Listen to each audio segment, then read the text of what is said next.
given your connections to the Conservative Party? Should we expect more in the coming days and weeks?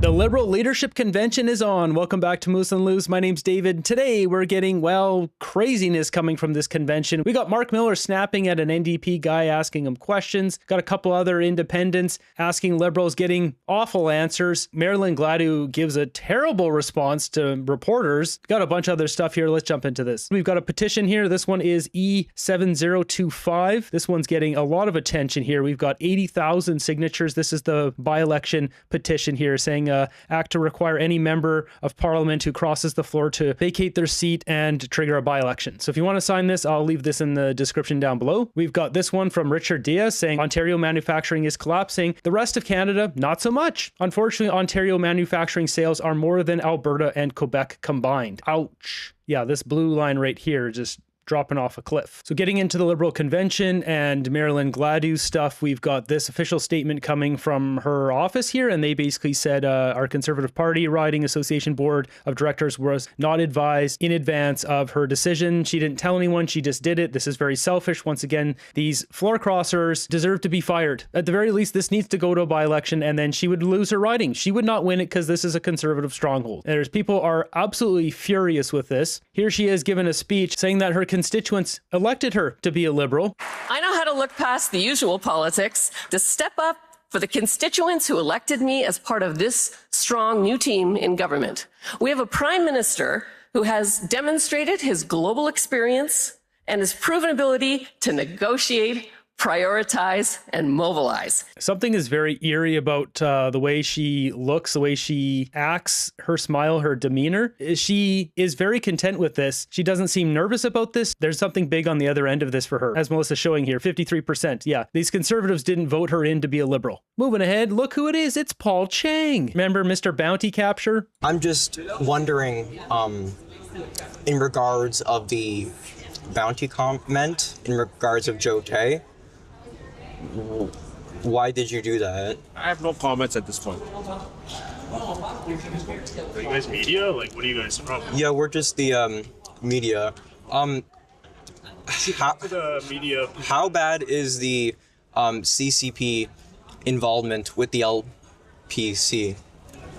I have no comments, my friend. Do you think His questions are so blunt. It's funny. Michael Ma's floor crossing was to do with the CCP interference inside of the Liberal Party? Okay. I'm just...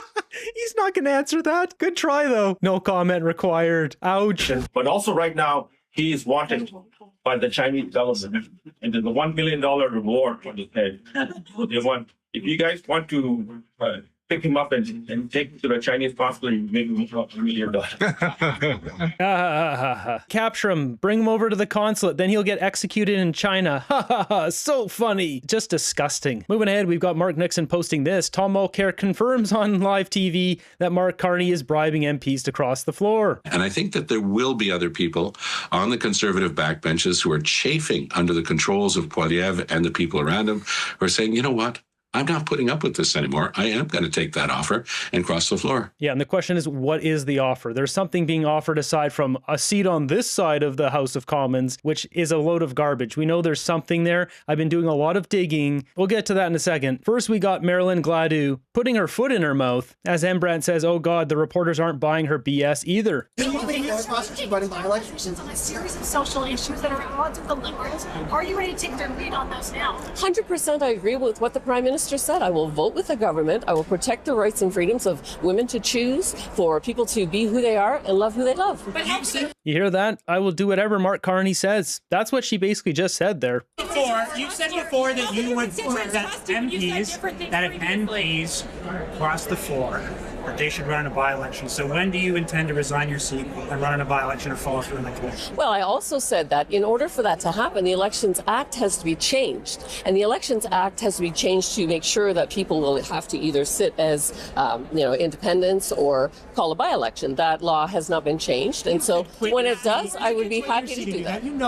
That's an awful answer. Well, the law hasn't changed, so I'm going to sit here and cash in my big paycheck and whatever lucrative deal Mark Carney just signed with me. What a rat. Did you ask the Prime Minister to get that law changed so that you could run in a by-election? I've had many discussions with the Prime Minister, but what I'm hearing is from people that are saying, look, this is a critical moment for our country, and we need to get building those nation-building projects, and we need to diversify our trade. We need to address these tariffs that are unjustified in the U.S. And so, yeah, Carney could get a deal any day of the week if he wants. He's not getting a deal. He refuses to negotiate with Trump because he needs the boogeyman. We all know what's going on here, and she knows what's going on. She's pointed out the Brookfield corruption. She knows what's going on. So at the end of this clip here, she says the quiet part out loud. I don't know if she realizes it. I'm going to be working with the Prime Minister and the new Liberal team to address those things. Are you opposed to ban conversion therapy? Do you still oppose a ban on conversion therapy? I oppose conversion therapy. I always did. The first bill that came out had freedom of expression issues. Once they fixed that, it was the party I was with at the time that passed a unanimous consent motion to see that pass. So 100% of people are against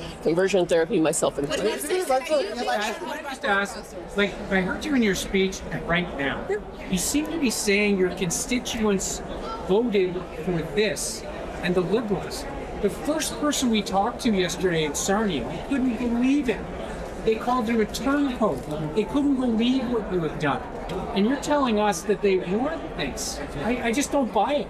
Well, all I can say is that I've been listening to my constituents since last summer, and this is what my constituents are saying. This is what they want, and certainly it's going to be good for the riding. We're going to receive the support we need. It's going to be good for the country. I have experience to help build it, and it's good for me personally as well. Thank you. Listen to what she just said there. Did you catch it right at the end? This is good for the country, then it's good for who? It's going to be good for the country. I have experience to help build it, and it's good for me personally as well. Thank you. It's good for me personally as well. Oh, really? How many digits in that bank account? What I'm really wondering now is, are these people being offered something in, say, a Cayman Islands bank account, goes into a subsidiary under a shell company of Brookfield that can't be traced because it's in a tax haven like Cayman Islands, and a deposit is made by a lawyer or some other account. It goes in there. There's no paper trail. These kind of deals are done by word of mouth. They say, we're going to give this to you. Cross the floor. Go down to the Cayman Islands in 2027, 28. There'll be an account there for you, $1 million, $10 million. What's the deal? What's the deal? Do they have dirt on her? It doesn't look like it. If they had dirt on her and they were blackmailing her to cross the floor like this, then she would look nervous. She would look kind of rattled. She does not look rattled. She looks very excited that she's getting something very lucrative. That's what it looks like to me when she's speaking here. She genuinely looks like she wants to be here because she's getting something out of it. It's not Mark Carney's leadership. We're not stupid over here. The fact we're having more floor crossers in a year period than all of 100 years of Parliament should tell you something, that somebody is offering something to these people to do this. And likely there will be more floor crossers because people are greedy and they will take the cheese. I find it very hard to believe that Mark Carney is going to be adding 5, 6, 7, 8 new members to his cabinet and giving them all cabinet positions in the next shuffle. That ain't happening. We've got NDP Yves Engler. This guy has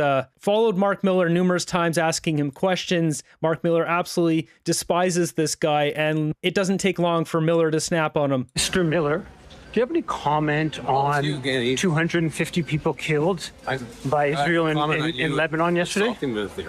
Again, hi Eve, how are you? How about yourself? I'm fine. Any comment on Israel killing? No comment talking to you because 250 people killed? Any comment on the Canadians who've been fighting in the Israeli military? Mr. Miller? Yeah, Eve, I know this is any your comment, shtick, but get out of my comment face. on the Canadians fighting in the Israeli military and applying the War Crimes and Crimes Against Humanity Act? Thanks, Eve. Have a good one. So you don't care that they just committed endless... Generate more likes on your fake social media as a fake journalist. Good job with that. I hope you sleep well at night, man. No comment. Yeah, get out of my face. How about the Al Jazeera reporter that was killed by Israel and Gaza yesterday? How long are you going to keep following me? Any comment? Get out of my face. Any comment? Is get out of my face, Eve. Mr. Miller, do you have any comment? Put that on your social media.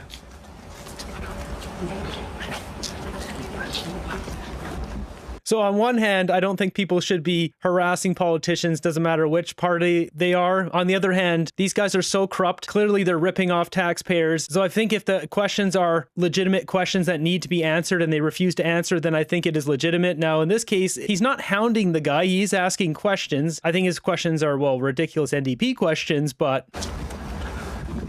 I mean, all you have to say is I disagree with war you being crimes. in my face, Eve. Get out of my face.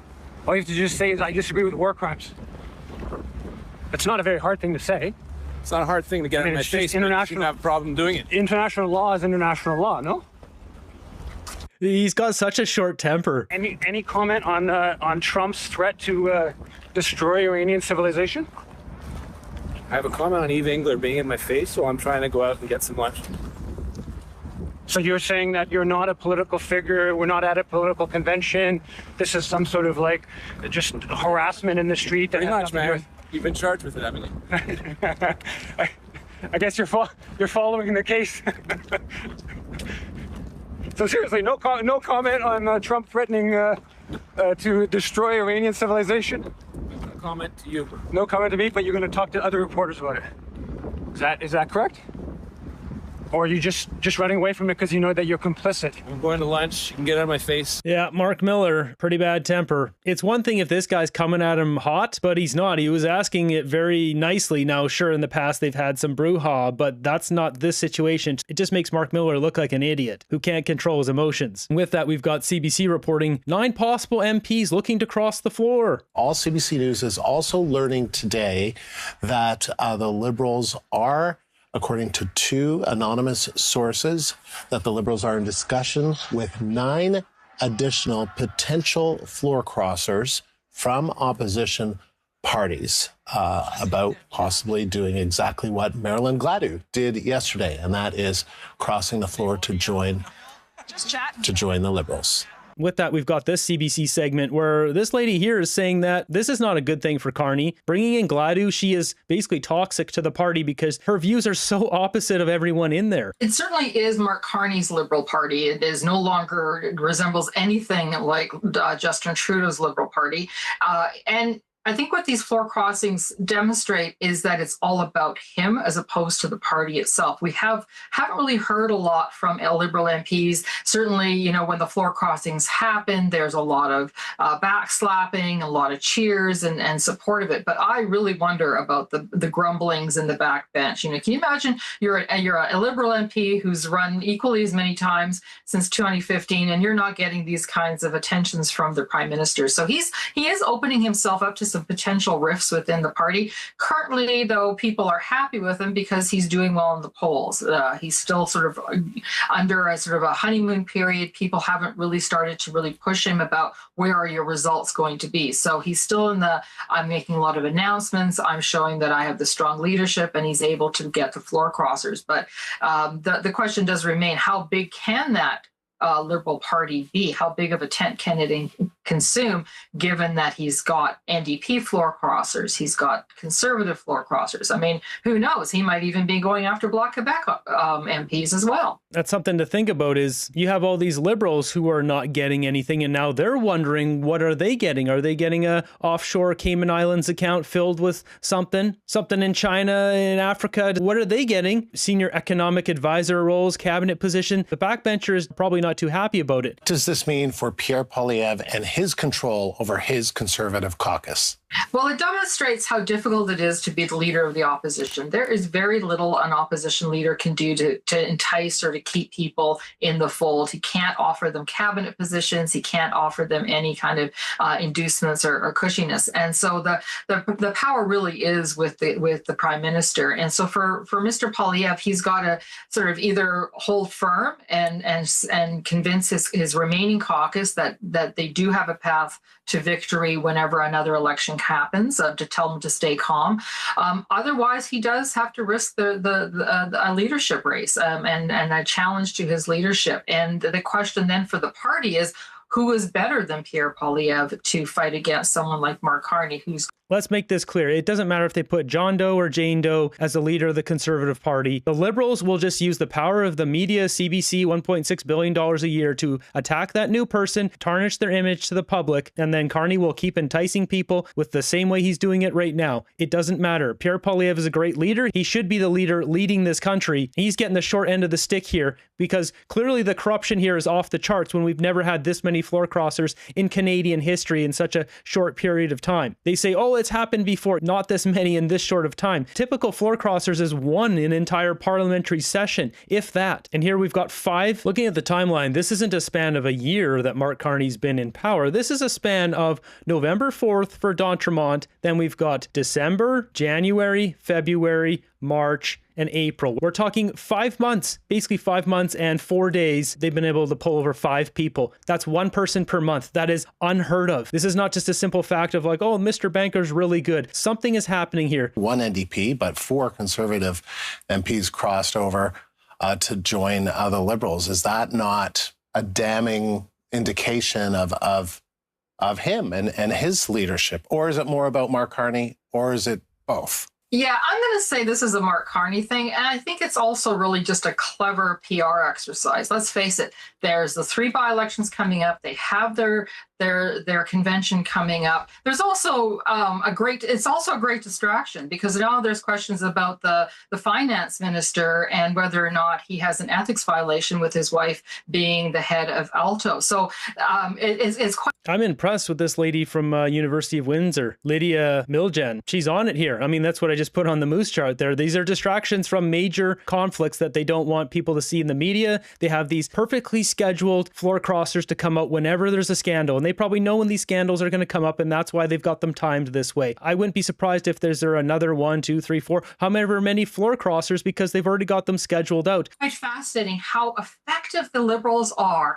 at distracting us from the operations of government and making it all about a criticism of the opposition party. And so I think that this is a brilliant PR exercise. The question remains, can they sustain this past next week after these by-elections are done? I can't believe they have this lady on CBC. I mean, she's 100% right. This is how the Liberals do it. They're lie, cheat, and steal. Dirty. Doesn't matter if you throw your morals out the window. Winning is everything to the Liberals. That's what they're doing here. With all this Liberal talk, we have Pierre Poilievre speaking in Richmond here, and I'll have more clips of this from in another video. This is a difficult question about floor crossers. I think this is a great answer. CTV, how many of your own MPs do you have to lose to the Liberals before you reflect on your own political future as leader? Well, that reflection comes from the record-smashing 8.3 million Canadians who voted Conservative in the last election, and the 87% of grassroots Conservatives who backed up my leadership less than 90 days ago to fight for an affordable, safe, and strong Canada. Our mandate and my leadership does not come from dirty backroom deals. It comes from the people of Canada. What this comes down to is who runs this country, who leads this country. Is it a bunch of backroom schemers and elites who rob people of their votes? Or is it the hardworking common people who should be running the country in a democracy? That's the decision. That is a great response. For such an ugly question, this is good stuff. The demons really hate Poilievre. 8.1 voted Conservative, 8.5 voted Liberal. Note, 8.6 is bigger than 8.1. I mean, these Liberals don't get it. The record smashing is the Conservative vote, not compared to the Liberal vote. It's compared to other Conservative votes. This is the problem with Liberals. They lack logic. How is it Poilievre's fault that these morally bankrupt empty suit betrayed their constituents for money? That's just it. Poilievre would be a great leader for Canada. Changing him wouldn't change anything. The CBC would be hounding the next person the next day. The obvious question is, given your connections to the Conservative Party, should we expect more in the coming days and weeks? You may have to ask somebody who maybe is more connected to the day-to-day with the Conservative Party than I am right now. Yeah, because he didn't vote for the past 6 months. He got paid, but he didn't do any work. We should sue this guy for not doing any work, not showing up to work. This guy doesn't go to the House of Commons, doesn't vote, not part of his cabinet meetings. I continue to receive text messages from people in caucus, continue to offer an ear to people, but at the end of the day, it's a deeply personal decision to make, and I took a lot. Offer an ear. This guy's a traitor. Give me a break. He's one of the least trustworthy people in Parliament. Long time to make it. Maybe some others were a little bit quicker, but ultimately for anybody who's thinking of crossing, I would suggest, it's not just something that, I'm not a recruiter. I'm not going to go in there and actively recruit people. I'm not a recruiter. This guy has no moral code. He's a dirty dog.